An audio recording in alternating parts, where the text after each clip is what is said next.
بسم اللہ الرحمن الرحیم۔ السلام علیکم ناظرین۔ دوستو،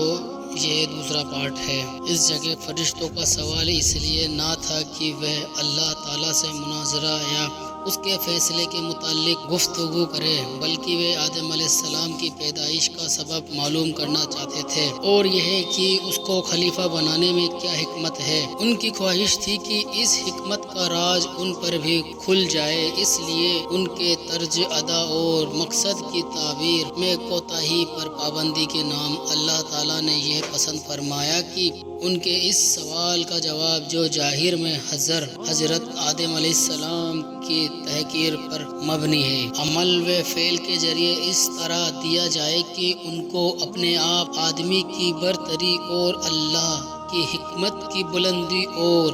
اونچائی کو نہ صرف ماننا پڑے، بلکہ اپنی درمندگی اور عجز کا بھی بدیہی طور پر مشاہدہ ہو جائے۔ اس لیے حضرت آدم علیہ السلام کو اپنی سب سے بڑی مرتبے والی صفت علم سے نوازا اور ان کو چیزوں کا علم عطا فرمایا، اور پھر فرشتوں کے سامنے پیش کر کے ارشاد فرمایا کہ تم ان چیزوں کے بارے میں کیا علم رکھتے ہو؟ ان کے پاس علم نہ تھا، کیا جواب دیتے؟ مگر اللہ سے صبر رکھتے تھے۔ سمجھ گئے کہ ہمارا امتحان مقصود نہیں ہے، کیونکہ اس سے پہلے ہم کو اس کا علم ہی کب دیا گیا ہے کہ آزمائش کی جاتی، بلکہ یہ تنبیہ مقصود ہے کہ زمینی خلافت کا مدار تسبیح و تحلیل کی کثرت کی اور تقدیس و تمجید پر نہیں، بلکہ علم نامی صفت پر ہے، اس لیے کہ ارادہ، اختیار، قدرت و تصرف اور قدرت کا اختیار علم کی زمینی صفت کے بغیر ناممکن ہے۔ پس جب کہ آدم علیہ السلام کو اللہ تعالیٰ نے اپنے علم کی صفت کا مظہر بنایا ہے، تو بے شک وہی عرضی خلافت کا حقدار ہے۔ گویا حضرت آدم کو علم کی صفت سے اس طرح نوازا گیا کہ فرشتوں کے لیے بھی ان کی برتری اور خلافت کے حق کے اقرار کے علاوہ کوئی راستہ نہ رہا، اور یہ مانا پڑا کہ بے شک یہ صرف حضرت انسان کے لیے موجود تھا کہ وہ زمینی پر خلیفہ بنا کے ایک اور ان تمام حقائق، معارف اور علم و فنون سے واقف ہو کر نیابت الہی کا صحیح حق ادا کرے۔ حضرت آدم علیہ السلام اور حوا کو اجازت تھی کہ وہ جنت میں رہیں، سہیں اور ان کی ہر چیز سے فائدہ اٹھائیں، مگر ایک پیڑ کو نشان زد کر کے بتا دیا گیا کہ اس کو نہ کھائیں، بلکہ اس کے پاس تک نہ جائیں۔ اب ابلیس کو ایک موقع ہاتھ آیا اور اس نے حضرت آدم علیہ السلام و حوا کے دل میں یہ وسوسہ ڈالا کہ یہ پیڑ جنت کا پیڑ ہے، اس کا پھل کھانا جنت میں ہمیشہ آرام و سکون اور اللہ کا قرب پانے کی ضمانت دیتا ہے، اور قسمیں کھا کر ان کو بتایا کہ میں تمہارا کھیکوار ہوں، دشمن نہیں ہوں۔ یہ سن کر حضرت آدم علیہ السلام کے انسانی اور بشری خواص میں سب سے پہلے نسیاں، بھول چوک نے ظہور کیا، اور یہ بھلا بیٹھے کہ اللہ کا یہ حکم ضروری تھا، نہ کہ رب کی اور سے کوئی مشورہ۔ آخر کار جنت کے ہمیشہ قیام اور اللہ کے قرب کے عزم سے لذت پیدا کر دی، اور انہوں نے اس پیڑ کا پھل کھا لیا۔ اس کا کھانا تھا کہ بشری لوازم، انسانی ضرورتیں ابھرنے لگی۔ دیکھا تو ننگے ہیں اور لباس میں مرحوم، جلد آدم حوا دونوں پتوں سے سطر ڈھکنے لگے۔ گویا انسانی تمدن کی یہ شروعات تھی کہ اس نے ڈھانکنے کے لیے سب سے پہلے پتوں کا استعمال کیا۔ ادھر یہ ہو رہا تھا کہ اللہ تعالیٰ کا غضب اترا اور آدم علیہ السلام سے پوچھ تاچھ ہوئی کہ منع کرنے کے باوجود یہ حکم کا نہ ماننا کیوں؟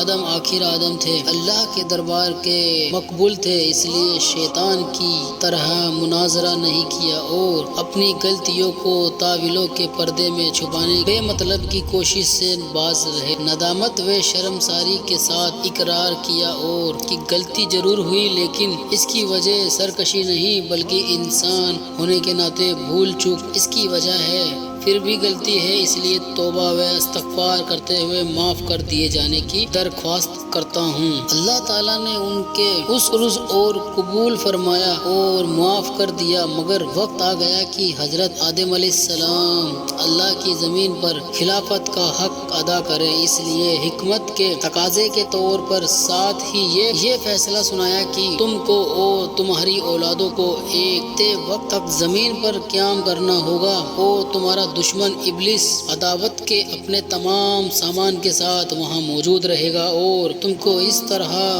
ملکوتی اور طاغوتی دو ٹکرانے والی طاقتوں کے درمیان زندگی بسر کرنی ہوگی۔ اس کے باوجود اگر تم اور تمہاری اولاد مخلص اور سچے بندے اور سچے نایاب ثابت ہوئے تو تمہارا اصل وطن جنت ہمیشہ کی طرح تمہاری ملکیت میں دے دیا جائے گا، اس لیے کہ تم اور وہاں ہوا یہاں سے جاؤ اور میری زمین پر بسو اور اپنی مقرر کی ہوئی زندگی تب تک عبودیت کا حق ادا کرتے رہو، اور اس طرح انسانوں کے باپ اور اللہ تعالیٰ کے خلیفہ آدم علیہ السلام نے جیون ساتھی حضرت حوا کے ساتھ اللہ تعالیٰ کی زمین پر قدم رکھا۔ قرآن مجید میں حضرت آدم علیہ السلام کا نام 25 بار آیتوں میں آیا ہے، اور انبیاء علیہ السلام کے تذکروں میں سب سے پہلا تذکرہ ابو بشر حضرت آدم علیہ السلام کا ہے۔ یوں تو آدم علیہ السلام کے واقعے میں ان گنت نصیحتوں اور مسئلوں کا ذخیرہ موجود ہے، اور ان کا اتحاد اس مقام پر ممکن ہے کہ پھر بھی کچھ اہم عبرتوں کے طرح اشارہ کر دینے والا مناسب معلوم ہوتا ہے۔ اللہ تعالیٰ کی حکمتوں کے بھید ان گنت اور بے شمار ہیں، اور یہ ناممکن ہے کہ کوئی ہستی چاہے وہ زندے جتنی ہی اللہ کی بارگاہ میں مقرر ہو ان تمام بھیدوں کو جان جائے۔ اس لیے اللہ کے فرشتے انتہائی مقرب ہونے کے باوجود آدم علیہ السلام کی خلافت کے حکمت کے جانکار نہ ہو سکے، اور جب تک معاملے کی ساری حقیقت سامنے آ نہ جائے وہ حیران و پریشان ہی رہے۔ اللہ تعالیٰ کی عنایت و توجہ اگر کسی معمولی چیز کی اور بھی ہو جائے تو یہ بڑے سے بڑے مرتبہ اور منصب پر پہنچ سکتی ہے، اور شرف و بزرگی کے عہدے سے نوازی جا سکتی ہے۔ خاک کی ایک مٹھی کو دیکھیے اور پھر اللہ نے بنائے ہوئے زمین کے خلیفہ ہونے کے منصب پر نظر ڈالیے، اور پھر اس کے نبوت و ریاست کے منصب پر نظر ڈالیے، مگر اس کی توجہ کا پھیلنا وقت و اکتفا کی بدولت یا حکمت کے بغیر نہیں ہونا، بلکہ اس چیز کے استقدار کے متعلق بینظیر حکمتوں اور مصلحتوں کے نظام سے جڑا ہوتا ہے۔ انسان کو اگرچہ ہر قسم کا شرف ملا اور ہر طرح کی بزرگی اور بڑپن نصیب ہوا، پھر بھی اس کی پیدائش اور طبعی کمزوریاں اپنی جگہ اسی طرح قائم رہی، اور بشر اور انسان ہونے کی وجہ کمزوری اپنی جگہ باقی رہی۔ اصل میں یہی وہ چیز تھی جس نے حضرت آدم علیہ السلام پر اس بزرگی اور بڑے درجے کے ہوتے ہوئے ایسی بھول لگا دی، اور وہ ابلیس کے وسوسے میں آ گئے۔ خطرناک ہونے کے باوجود اگر انسان کا دل شرم اور توبہ کی طرف مائل ہو تو اس کے لیے رحمت کا دروازہ بند نہیں ہے، اور اس بارگاہ تک پہنچنے میں نا امیدی کی آندھی گھاٹی نہیں پڑتی۔ البتہ خلوص و صداقت شرط ہے، اور جس طرح حضرت آدم علیہ السلام کی بھول چوک کی معافی اسی دامن سے وابستہ ہے، اسی طرح ان کی تمام نسل کے لیے بھی اور دنیا کی رحمت کا بھاری بھرکم دامن پھیلا ہوا ہے۔ قرآن مجید میں ان کے بارے میں صرف اتنا ہی ذکر ہے، اور اس نفس سے اس جوڑے کا پیدا کیا۔ یہ قرآن نظم حوا کی پیدائش کی تفصیل نہیں بتاتی، اس لیے باتیں ہو سکتی ہے یہ کہ حوا حضرت آدم علیہ السلام کی پسلی سے پیدا ہوئی ہیں، جیسا کہ مشہور ہے، اور بائبل میں بھی اسی طرح ذکر کیا گیا ہے۔ دوسرے یہ ہے کہ اللہ نے انسانی نسل کو اس طرح پیدا کیا کہ مرد کے ساتھ اسی کی جسم سے ایک دوسری مخلوق بھی بنائی جس کو عورت کہا جاتا ہے، اور جو مرد کی جیون ساتھی بن جاتی ہے۔ جہاں تک پہلی بات کا تعلق ہے تو بخاری و مسلم کی روایتوں روایتوں میں بھی ضرور آتا ہے عورت پسلی سے پیدا ہوئی ہے۔ اس کا مطلب مشہور تحقیق کرنے والے اور پارکھی علامہ قرطبی رحمۃ اللہ علیہ نے یہ بیان کیا کہ اصل میں عورت کی پیدائش